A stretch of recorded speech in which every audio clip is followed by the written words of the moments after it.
So good morning and welcome back everybody to our second session for today. It is my greatest honor and pleasure to introduce our speaker, Reverend Colin Chapman.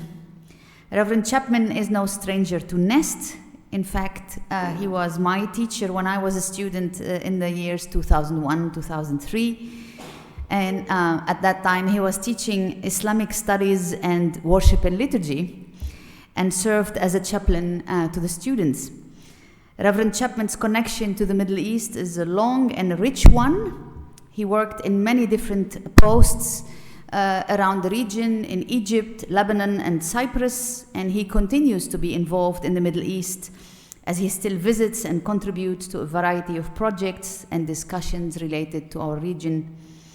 His seminal book, Whose Promised Land, has helped many people come to terms with the complexities of the Israel-Palestine dilemma. Though he and Anne, his wife, live today in England, I think a part of their heart remains here and they remain in our heart. Thank you, Reverend Chapman, for joining us this morning to help us reflect on the theme, the difficult theme for us in our area where we are surrounded by enemies. And the title of your lecture is Love Your Enemies in the Middle East Conflict. So thank you for being with us this morning, and the floor is yours. Please, go ahead. Thank you, Dr. Rima. Can you all hear me? We can hear you very clearly, yes. Great, good. Well, thank you, Dr. Rima, for your welcome. It's a real pleasure and an honor to take part in this seminar, and I just wish I could be with you in person. And I just wish I could have been present at all the sessions that you've had so far. I hope you will agree that Dr. Sabra has given me a very difficult title. When I received his invitation, incidentally, notice it has a question mark at the end. When I received his invitation, I wrote back to question the title. I said, what do you mean by the Middle East conflict, since there's more than one conflict? Who are you thinking of as your enemies? And how can we adopt an approach that is more of a theological, spiritual nature without addressing the realities on the ground?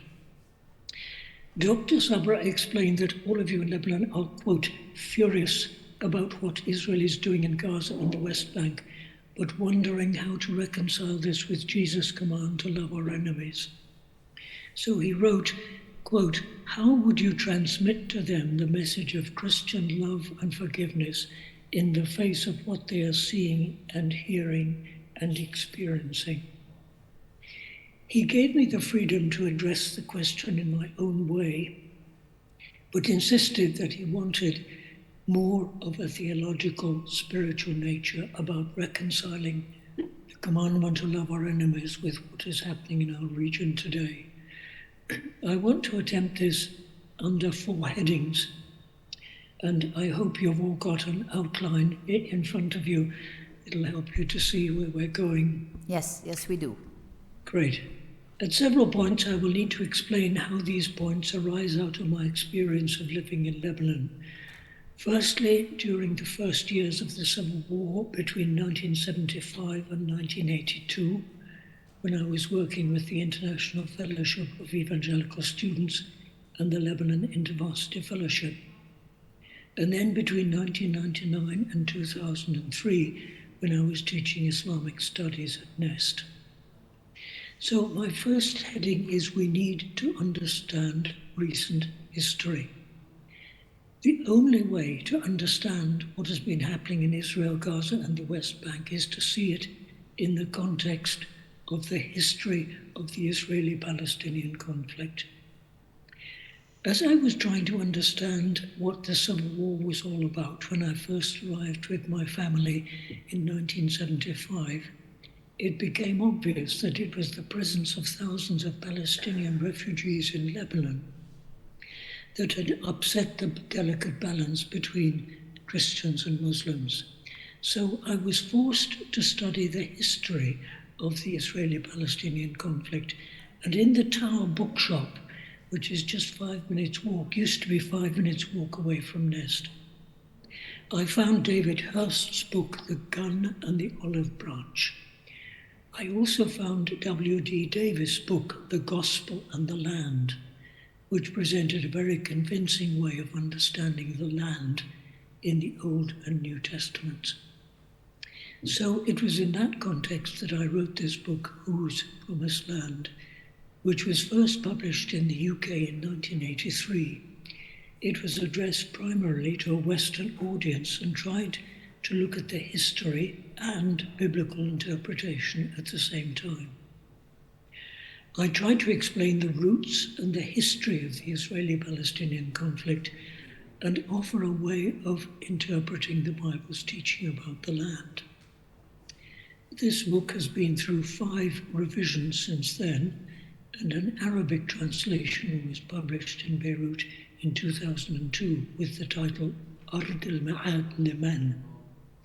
A new updated English edition is due to be published in the UK in October this year on the anniversary of the October 7th attacks. When I was asked last October to produce this revised edition, I had to look into the history of Israel's dealings with Gaza from 1948 onwards. I learned, for example, that before 1948, Gaza had been an integral part of Palestine. There was no border. It became the Gaza Strip when so many Palestinians were driven from their homes in the Nakba, the ethnic cleansing that drove 750,000 Palestinians from their homes in what was to become the State of Israel. So more than 60% of Gazans today are either refugees from the Nakba or children or grandchildren of refugees from 1948. Most people in the West are completely ignorant of this history and have been unaware that when Hamas has been firing rockets into Israel for many years, these rockets have been landing in places in Israel where they or their parents or grandparents lived until 1948.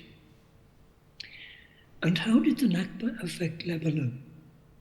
Lebanon opened its doors to thousands of Palestinian refugees, but they gradually became a state within a state and wanted to use Lebanon as a base for attacking Israel.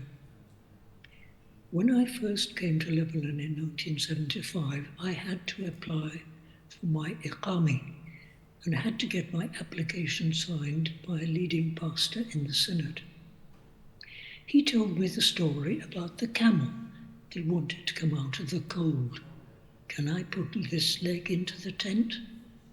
The next night it says, and this leg? And eventually it takes over the whole tent. He was, of course, expressing how many Lebanese felt at that time about the Palestinians. They had abused the generous hospitality that Lebanon offered them. I know that this is a very sensitive subject for the Lebanese, especially Lebanese Christians. But while we feel sympathy for what Palestinians in Gaza, Israel, and the West Bank are experiencing today, I believe we must ask, what does it mean for Lebanese Christians to love their Palestinian neighbors? Even before we think about loving our enemies, we have to think about loving our enemy, our neighbors in our own context. Another way in which history helps us to understand the present conflict in Gaza is to recognize the parallels between what is happening now and what happened when Israel invaded Lebanon in June 1968. Israel had long been planning an incursion into Lebanon in order to destroy Arafat and the PLO. And the attempted assassination of the Israeli ambassador in London provided the pretext for Israel to invade. Israel didn't succeed in destroying the PLO and had to be content with forcing Arafat and some of his fighters to relocate to Tunisia. Israel invaded Gaza last October in order to destroy Hamas, but it certainly can't destroy Hamas and its ideology, just as it couldn't destroy the PLO in Lebanon. When I'm speaking about these issues in the British context, I have to point out that Hamas and Hezbollah are both resistance movements which came into being in the context of Israeli occupation. If Israel had withdrawn from the territories it occupied in the war of 1967, as it was required to do by the United Nations Security Council, Hamas might never have come into existence. If Israel had not occupied South Lebanon after 1982, Hezbollah might never have come into existence. So, in your context in Lebanon today, what is the conflict? There's more than one conflict going on, and we need to understand the big picture of what's been happening in the Middle East in recent years. In 2006, James Baker, the American Secretary of State, wrote, quote, "All key issues in the Middle East are inextricably linked," end quote. But many of them are linked in one way or another to Zionism and the creation of Israel and the ongoing Israeli-Palestinian conflict. This conflict is now caught up in what has been described as the game of nations. Who then is our enemy? What are our enemies? Is it Israel? Is it Hezbollah and Iran? Is it Hamas or Islam and Muslims? Is it Britain, which played such an important role in supporting Zionism? Is it America, which has been totally behind Israel and supplying all the bombs that have been destroying Gaza? Please forgive me if I'm talking about things that all of you know very well. I was never very interested in history in school, but living in the Middle East has made me very interested in history.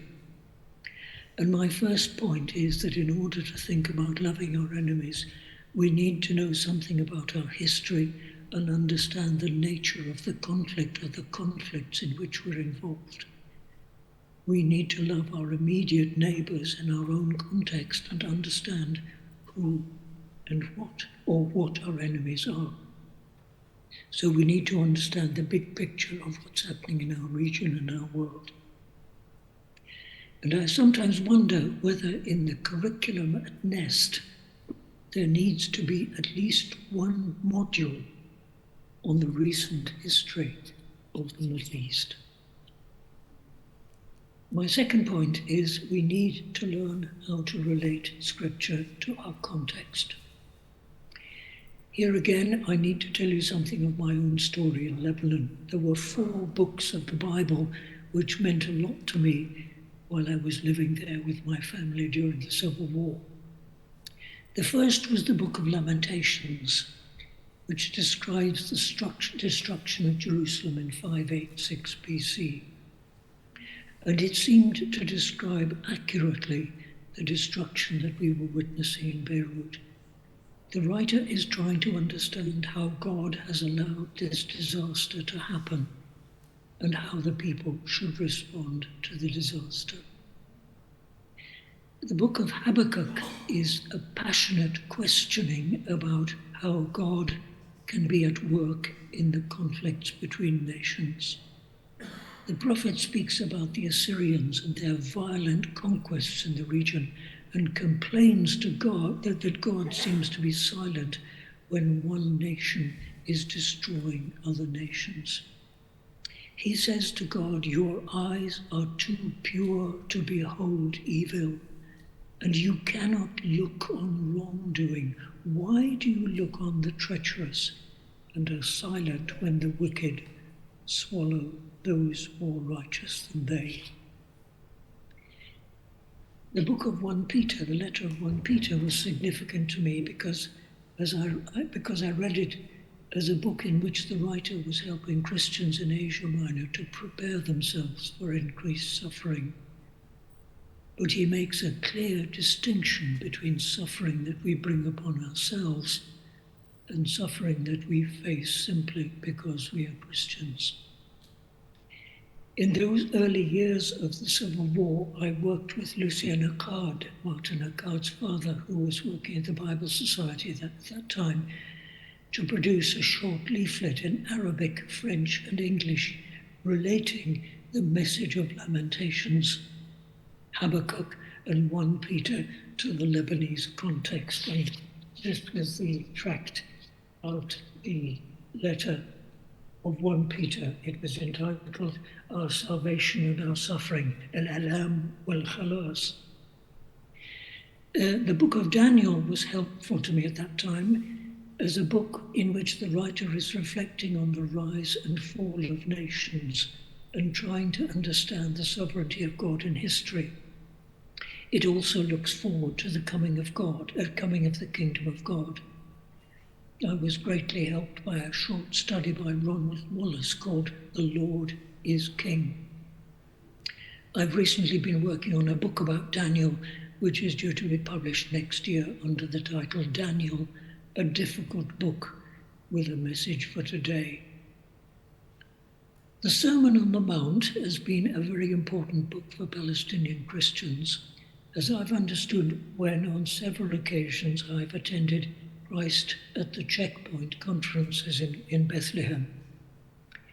Here are Christians who have been living under occupation for decades and have understood how the Sermon on the Mount was addressed to Jews who were living under Roman occupation.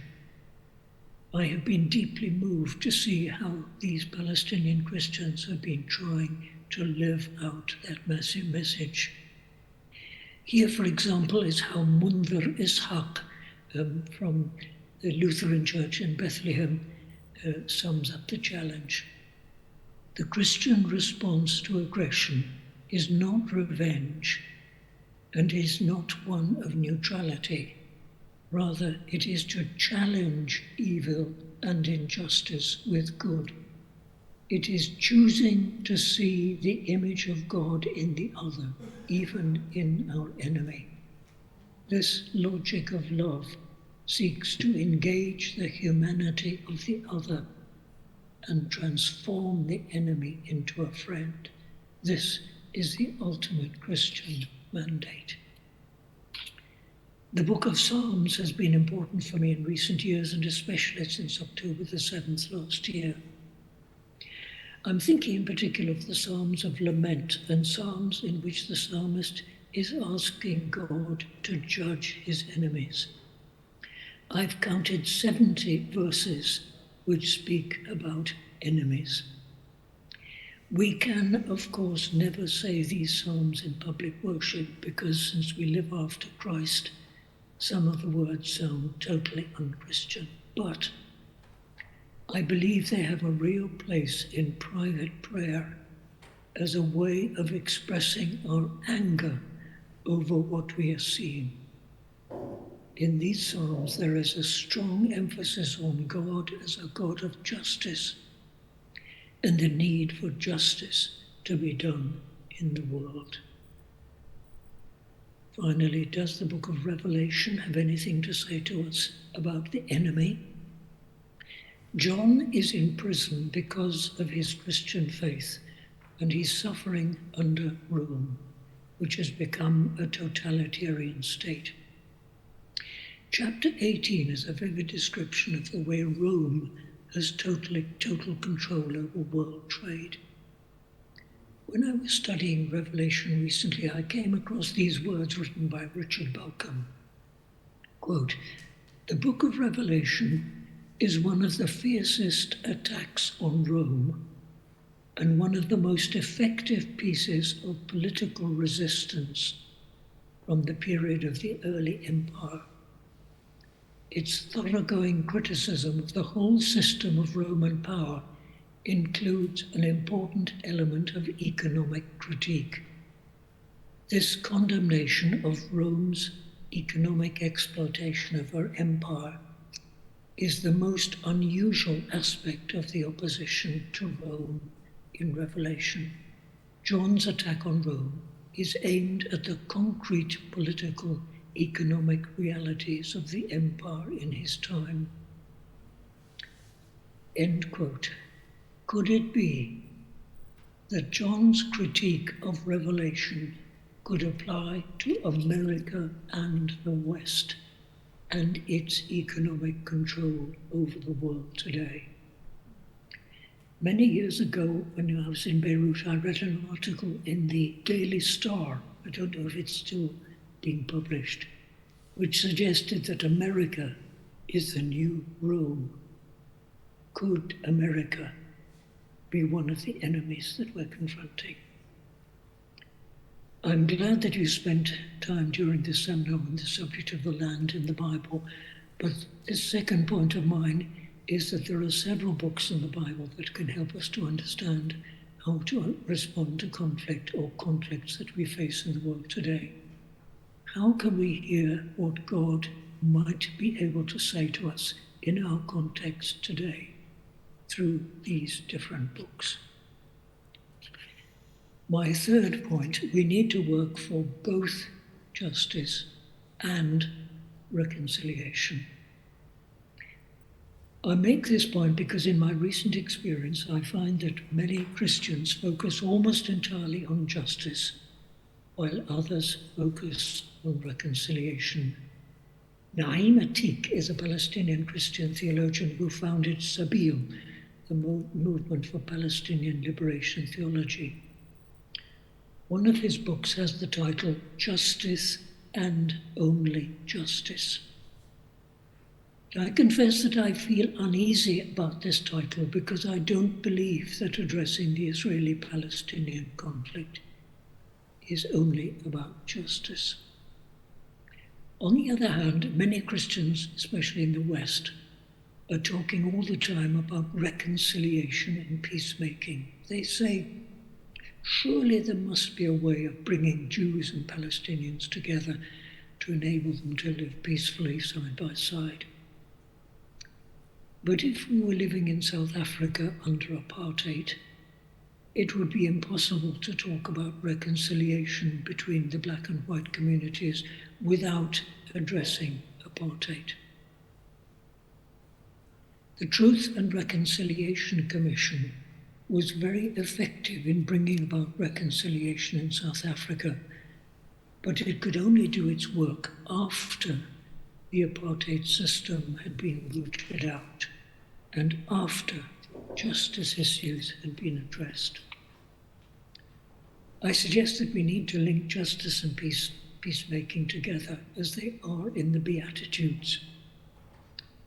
In a sermon that I preached in my local church here in England on the Sunday after October the 7th, I preached on blessed are the peacemakers. But I pointed out that Jesus also said, blessed are those who hunger and thirst after righteousness.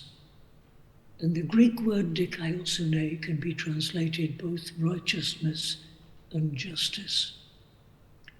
So N.T. Wright translates the verse, blessings on people who hunger and thirst for God's justice.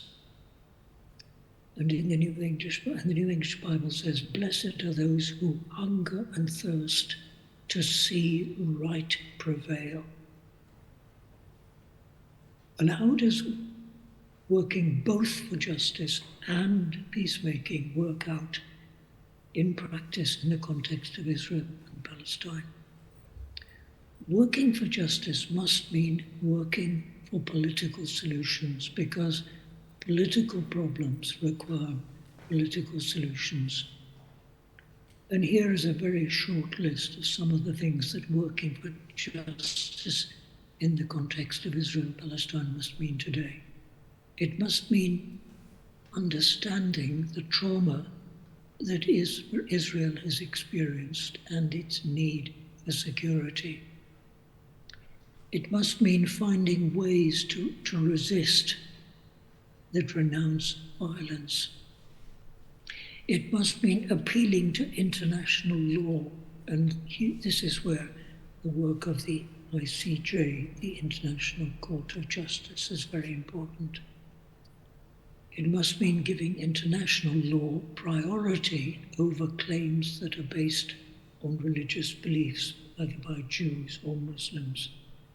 It must mean lobbying Western governments and mobilizing public opinion all over the world. Supporting peacemakers, especially peacemakers in Israel and Palestine. Entering into debate about the two-state or the one-state solution, and challenging anti-Semitism. Working for justice is hard enough, but I believe that as Christians we're also called to work for reconciliation. I know that in the present context it sounds totally unrealistic to be talking about reconciliation because the war in Gaza has increased the anger and hostility of Palestinians towards Israel. But this is where I believe we can learn from Palestinian Christians who have been wrestling with these questions for decades.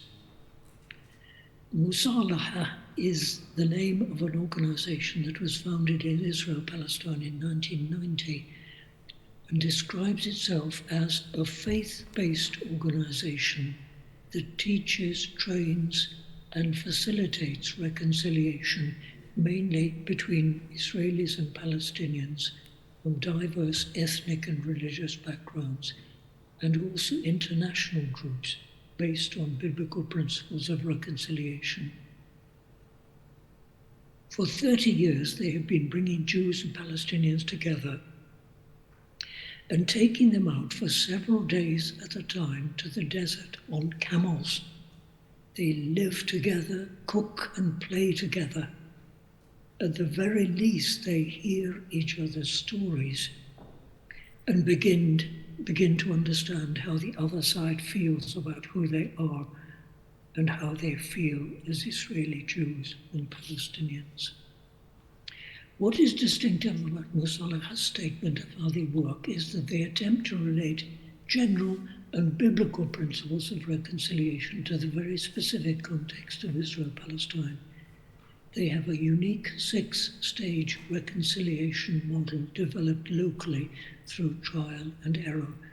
And it's significant that Palestinians and Israeli Jews have been working together on this document. I think you have some of these paragraphs in your outline. The document begins with a section on identifying the conflict. It begins, if reconciliation is discussed in the abstract, it remains an intellectual endeavor. Therefore, we must first start reconciliation by understanding the nature of the conflict we live in. We are shifting from a reconciliation approach that seeks to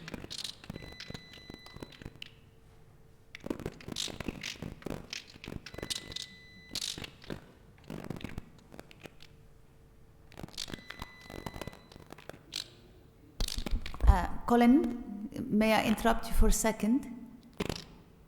We lost the power and then we stopped hearing you clearly. So if you give us 1 minute, can you start again after settler colonialism?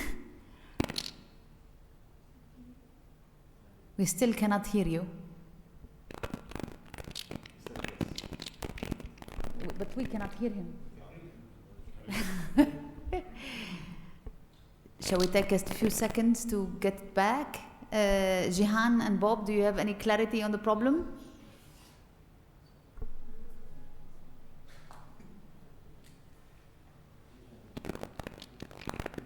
This is to remind you, Colin, that we live in Lebanon and we are still suffering from the same problems, connectivity problems.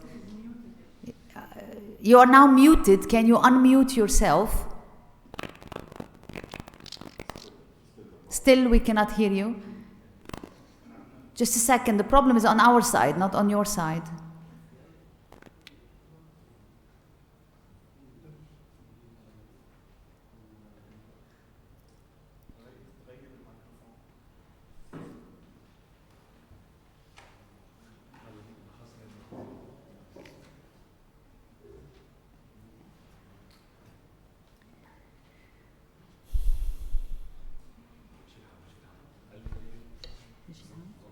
Okay.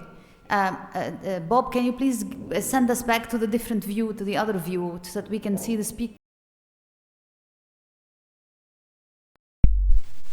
We can't hear. بس مش عم نسمعه لأنه. روح. 1 minute. Adon will help us. Okay. Oh, now it's perfect. Yeah. Okay, here again? Yes, it's perfect. We can hear you again. Yes, please, go ahead. Okay. Yeah. So I'm quoting from this text from Salah, their rationale for their approach to reconciliation.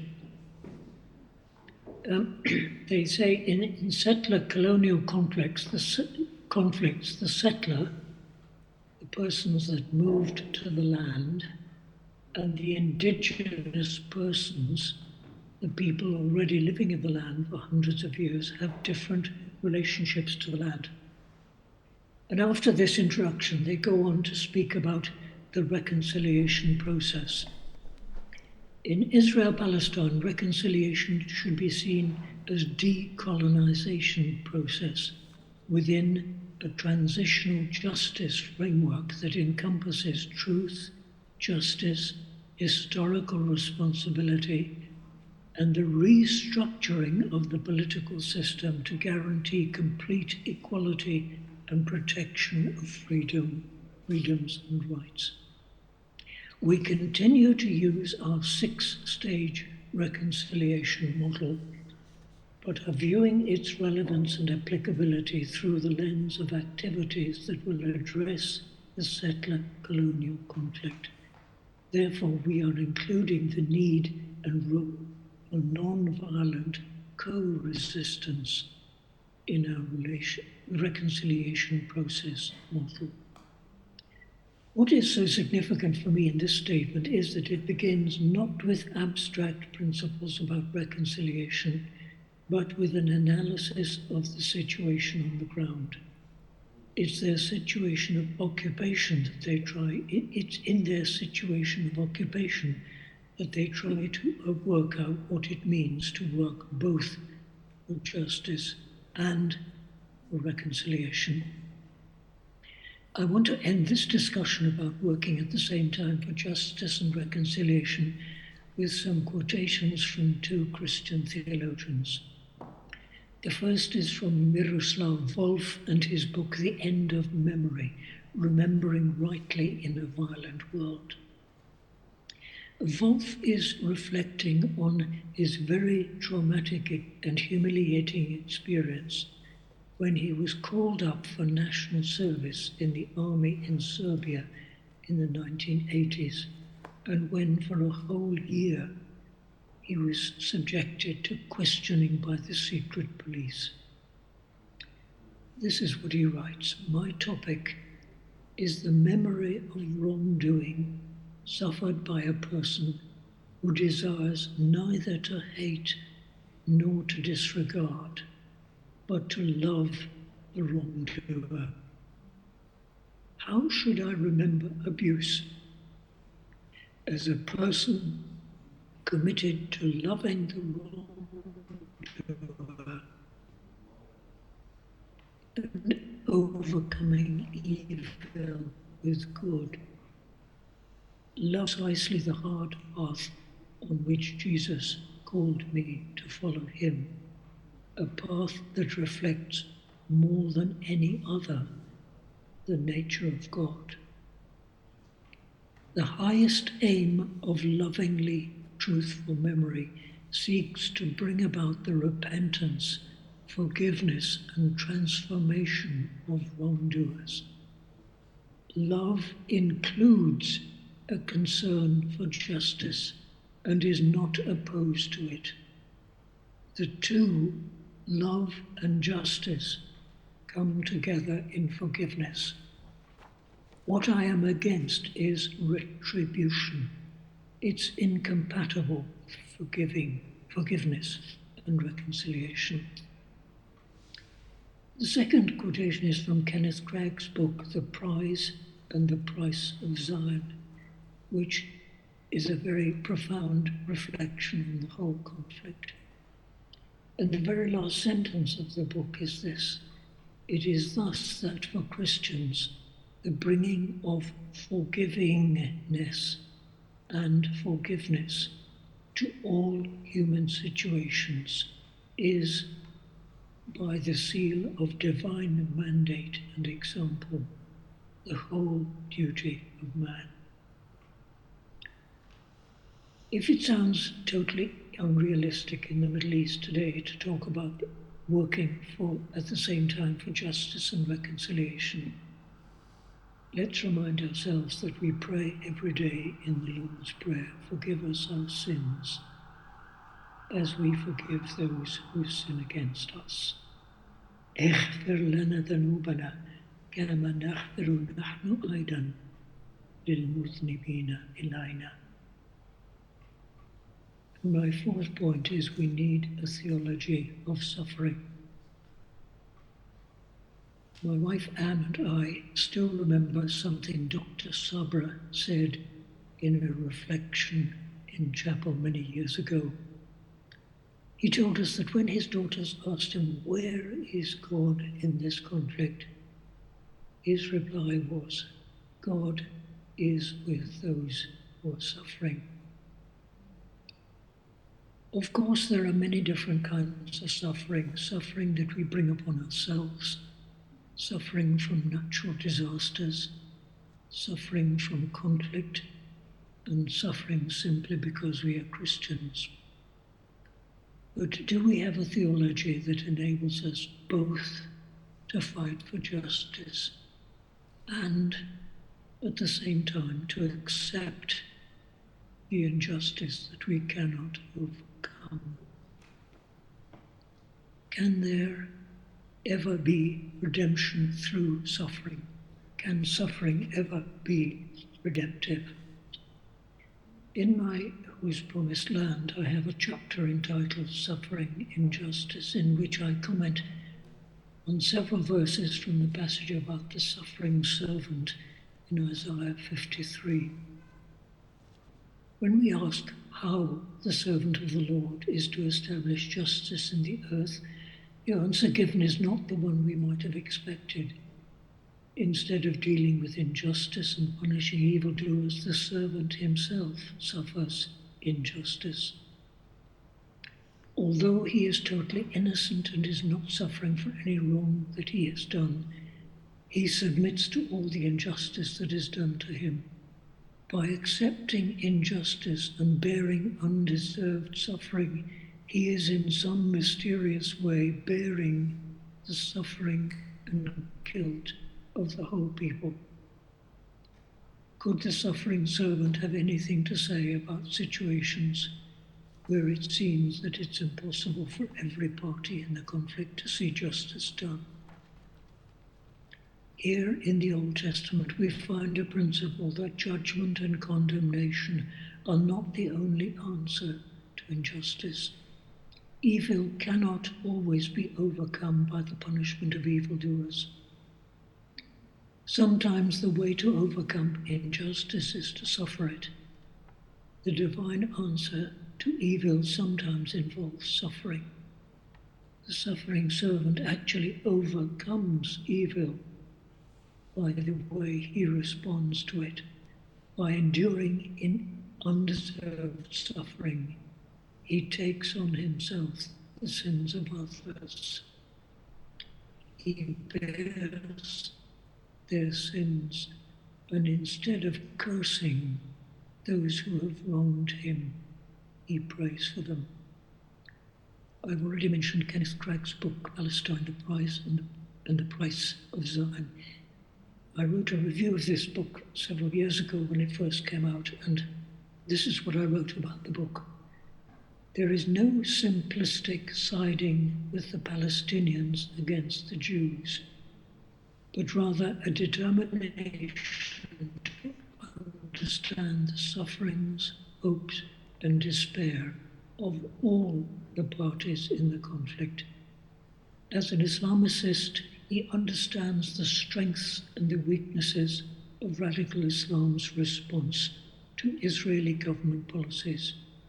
But as a Christian, he points clearly to the distinctive contribution that Christians could make in a conflict through their understanding of redemptive suffering and the ability to transcend violence and injustice by finding the way to forgiveness given and received.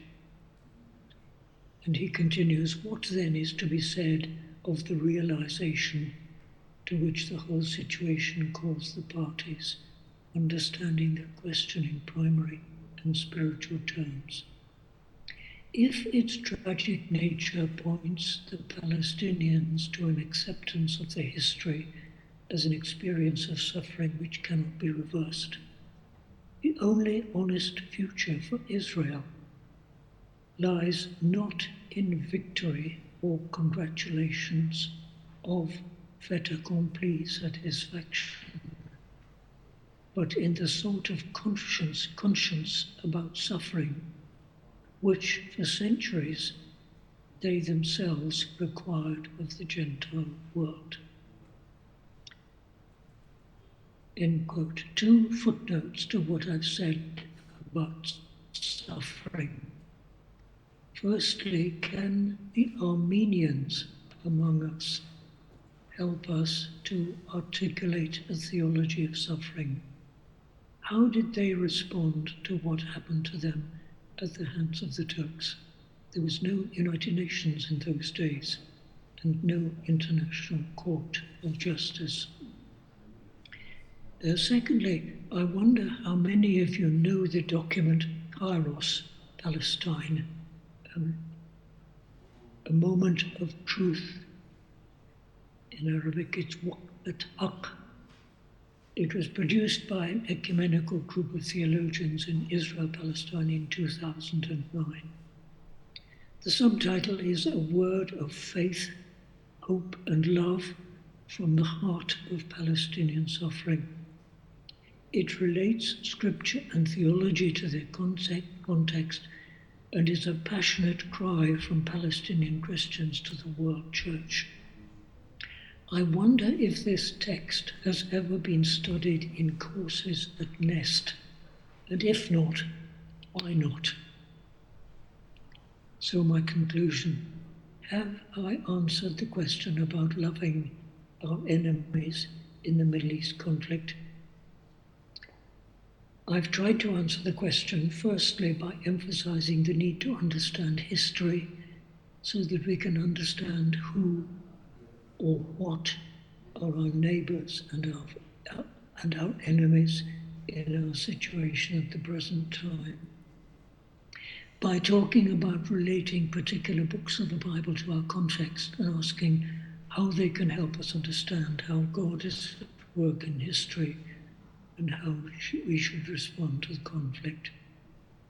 By emphasizing the need to work for both justice and reconciliation at the same time, and by stressing the need for a theology of suffering that is rooted in our understanding of Christ.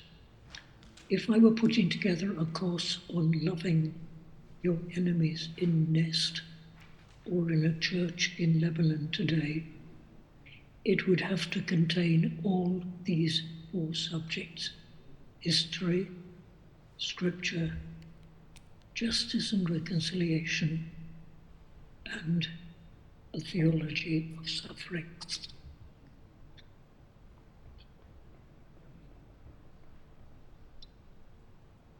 Dr. Riemann, I wonder whether the best response now is for you folk to spend some minutes talking to each other. I don't set myself up as an expert who knows all the answers, and I really feel that I'm very happy to take questions, but I think you should have time to reflect among yourselves for a few minutes at least and reflect on these 4 points that I mentioned. I don't know what you think. Well, we will have time in the afternoon to have group discussions, and we will be taking up some of your points, I think, into the discussion groups. But it is lovely to have you with us, so I think it's also an opportunity for the group to interact with what you have said. Maybe there are some comments, some questions.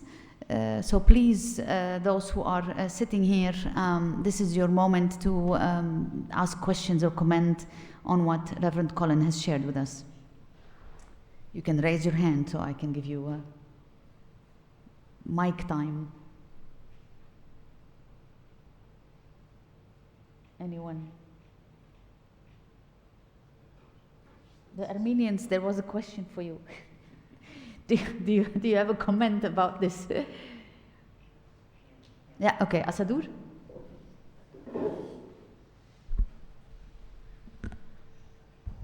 Hello, thank you for this lecture or part.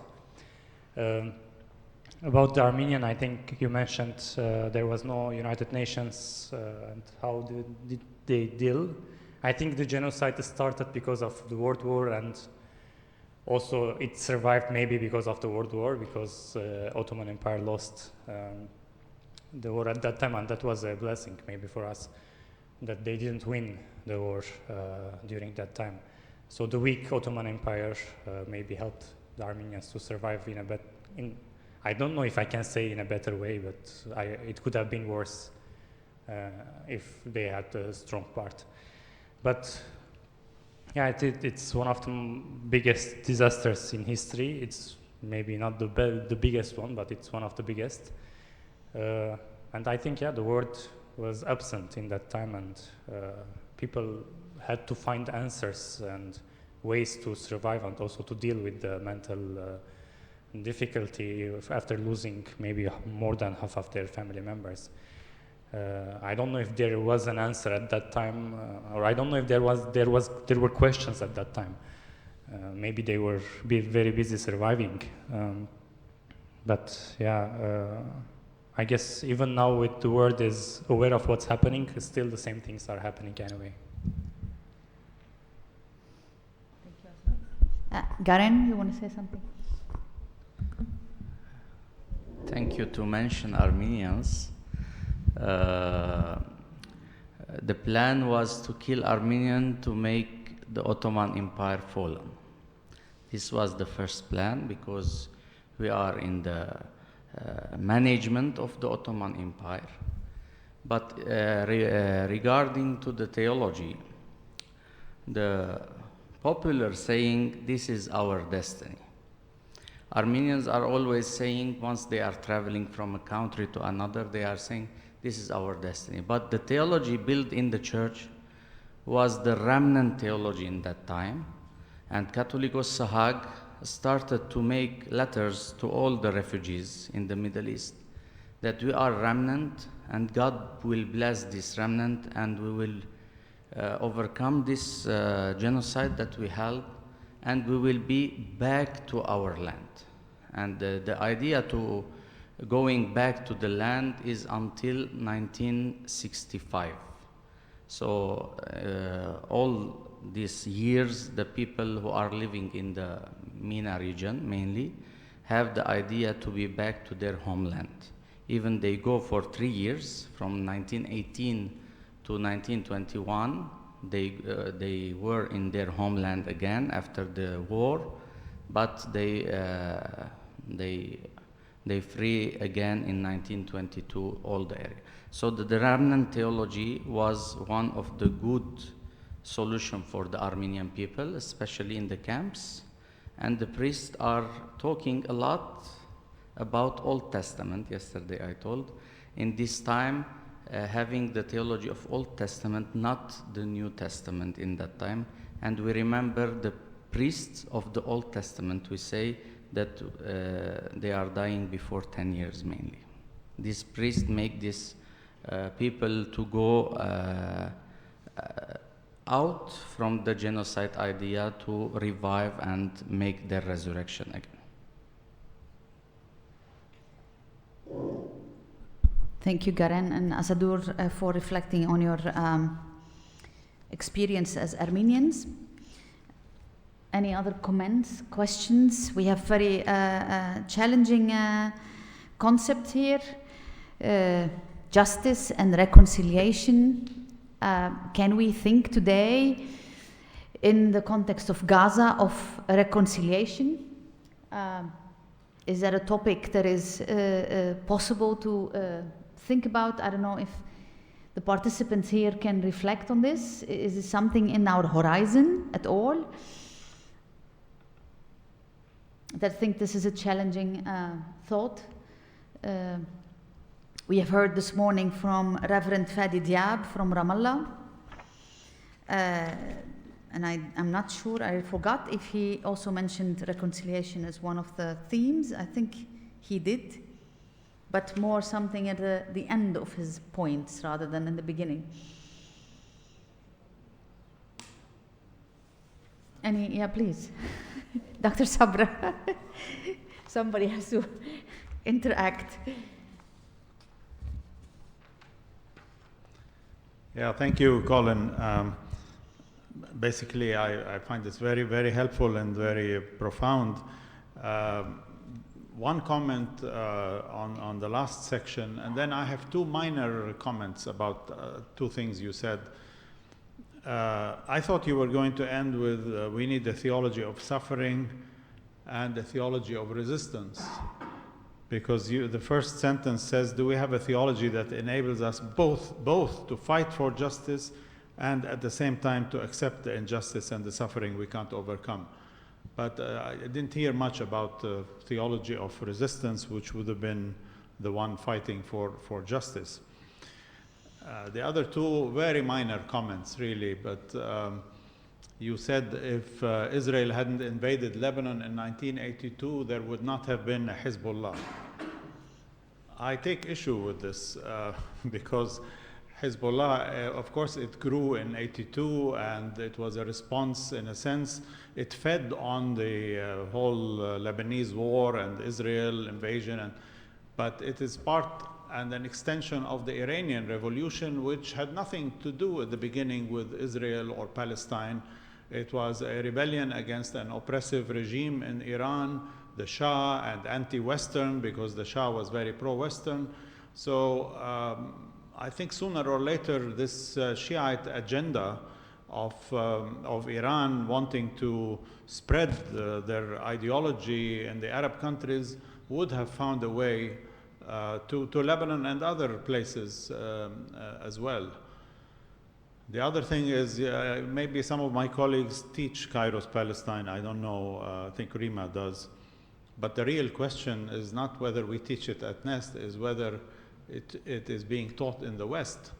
I mean, that's where it needs to be heard, because here you are preaching to the choir if you, if you teach Kairos Palestine to Lebanese and Middle Easterners.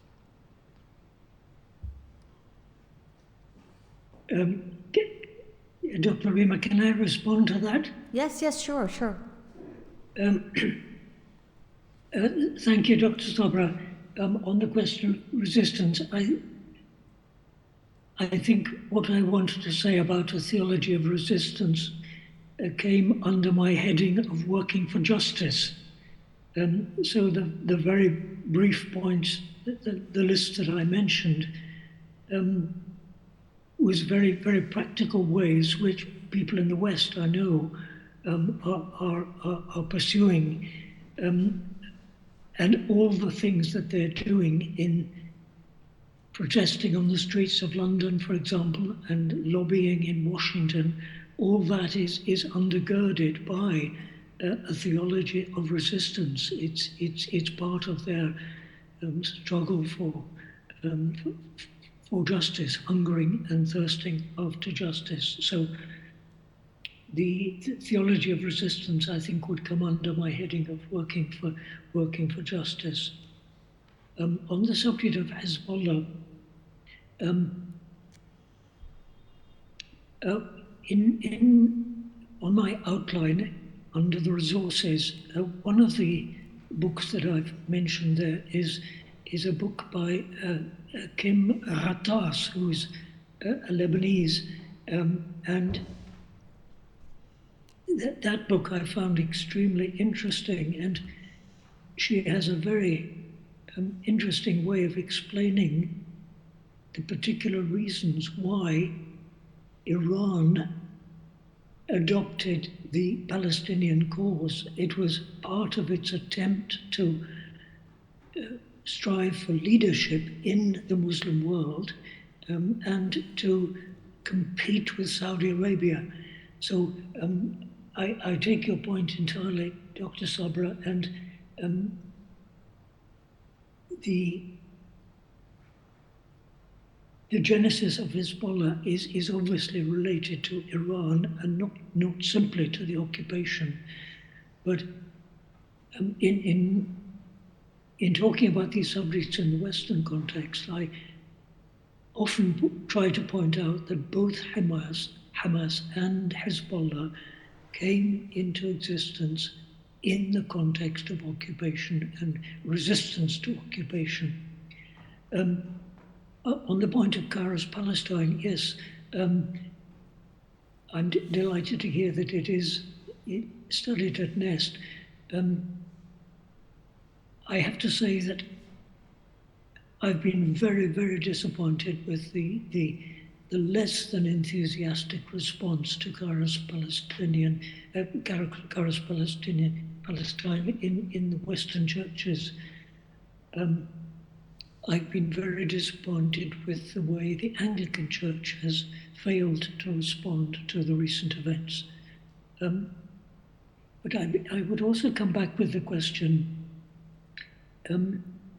if you were to come up with a document, Kairos, Lebanon, what would your approach be in your context? How would you analyze the context in which you're living and articulate a Christian response to that? Kairos, Palestine seems to me to be an amazing example of a contextualized theology. What would a similar contextualized theology in Lebanon today look like? Thank you, Colin. Actually, when you're speaking about Kairos, Lebanon, we are reminded of the document that was published 2 years ago, was it? I think now, 2 years ago, called We Choose Abundant Life. I don't know if you're aware of it, but the genesis of this document was originally in something called Kairos, the Kairos document, and it is not only for Lebanon. It was drafted by theologians from the region, ecumenical group of theologians actually. However, the end result of the document coincided more with the Lebanese situation, I think, in my opinion, than with the situation in the rest of the countries. So maybe that is the book that comes, or that's the document that comes closest to Kairos, Lebanon. Are you aware of it? Yes. Yeah. Yes. Yes. So that's what we have, and it addresses the Palestinian cause, of course, and the situation, but also regimes in the region, the Syrian regime and the Lebanese situation at large. Any other comments? I'm curious to hear also from the Syrian perspective, maybe. What do you think about the theology of suffering? Some of you mentioned in the morning that the Syrian population is suffering already, and it has had difficulties maybe empathizing with the suffering of the people in Gaza. Does a theology of suffering respond to this? Is it something that some of you might find helpful? Necessary? Everybody is stunned here in the room. Meaningful, meaningless. Johnny, do you have something to say about this? He's not Syrian. He's not Syrian, but okay. Maybe from a Lebanese perspective.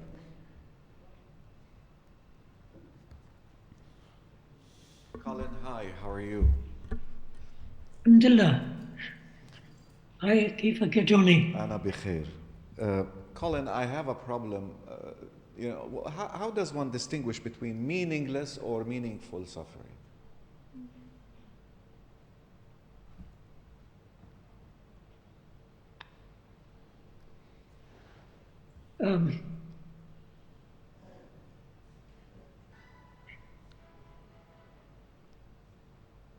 The very first thing to work out is the different kinds of suffering. We can't lump them all together.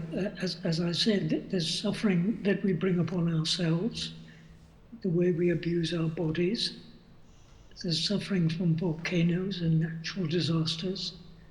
There's suffering from conflicts, and there's suffering simply because we're Christians. And so, and all these different kinds of suffering, I think, require a different kind of response. I don't think you can think of responding to climate change and the disasters and the suffering that produces in the same sentence as you respond to suffering as a Christian. I don't see how you can have a formula that explains that gives meaning to all these different kinds of suffering at the same time.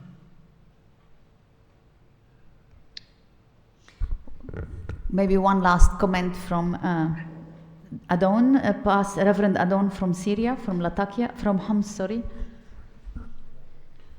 Hello. Actually, when I'm thinking about theology of suffering, maybe I will take it in a simple way. Why always us? I will say why. I born in 1988, where there was American sanctions in that time on Syria, and I know from my family that they suffered during 80s a lot. I will not talk about only Syria. The whole area suffered a lot from entering a war. I will not say a peaceful time. There was no peaceful time, but I will say no war time. Then we entered a war again, a war time. Okay, if this is our destiny, and I'm ready to pay the price when I can see a spotlight where there is hope. Will be good for the future. But to be honest, I'm now in my third decades, and I somehow I don't know if there is a meaning of all of this. To be honest, I don't feel comfortable with the theology of suffering. And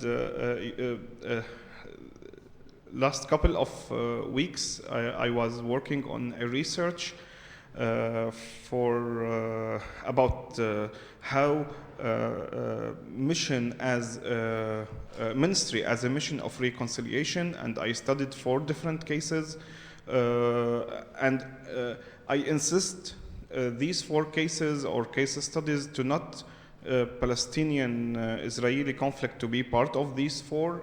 I studied Rwanda case, South Africa case, Serbia case, and North Ireland.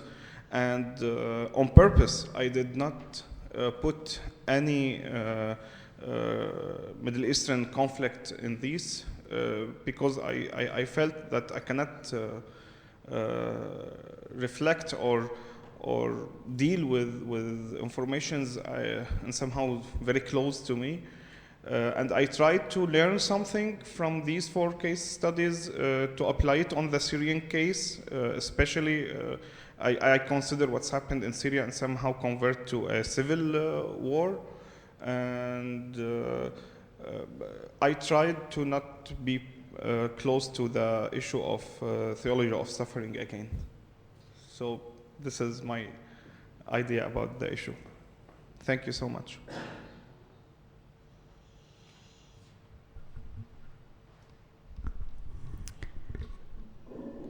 More? That's okay. Yeah, you can have. Johnny has something to say. I guess Well done. I guess maybe this is what was in the background of my mind when I asked the question. One of the books that you mentioned in your lecture, Colin, is 1 Peter, and 1 Peter does have a theology of suffering, particularly for those who suffer not for in something wrong, but for something right. And the model that 1 Peter is promoting there is the suffering of Christ. Now, there's something dangerous in this. I mean, to accept suffering for something that is right that you've done is unfair, and I think to accept it is nothing but masochism. I think we have to distinguish between Christ's suffering and our suffering, redemptive suffering and our suffering, meaningful suffering and meaningless suffering. These are the issues that were in the background of my mind, Colin, because accepting to suffer for doing the right thing can lead the church to being numb in the world. Well, this is our destiny. I've heard the word destiny here twice. This is our destiny, and we have to accept it. Now, that numbs the church from being active agent in the world, fighting against what is wrong. And I hope a theology of suffering does not hide this mandate for the church. That was behind my first question. I don't know what you like to say to them.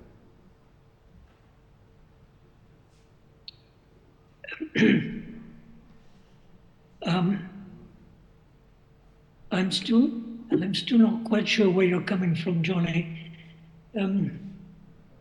1 Peter makes very, very clear. He said, make sure that you're not suffering as a wrongdoer.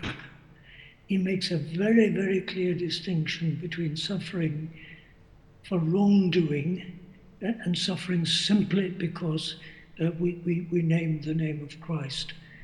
And I can't quite see why you want to put the suffering of Christ on one side and our suffering on a totally different side, as if it's something completely different.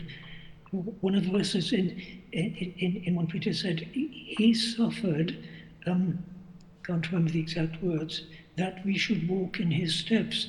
The way he approached suffering is a model for the way that we approach suffering as Christians. It's not a model for how we approach resist occupation, for example, but surely we cannot put ourselves and our suffering in a completely different category from the suffering of Christ. His suffering, and the way he approached it, really is supposed to present us with a model that we should walk in his steps. I think that's the wording of 1 Peter, that we should follow in his steps. So it seems to me that there must be some model there that we are supposed to copy, that we are supposed to imitate. Thank you, Colin. That's very clear. And thank you all. I think it is it's a very exciting topic, and we can spend a lot of time discussing it, and I'm sure in the afternoon we will pick up some of these ideas in our discussion groups. One more time, Colin, thank you so much for taking time to prepare and present and be with us, even if it's only on Zoom. And we give a round of applause.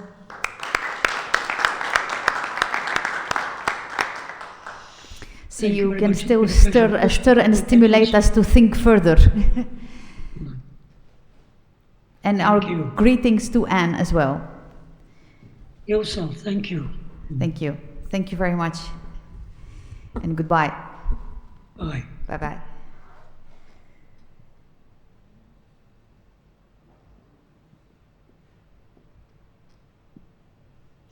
For the rest of us, we have lunch now. So we will be going to lunch at 1 and coming back here at 3 p.m. Sharp to start our small group discussions. Have a good lunch. See you later.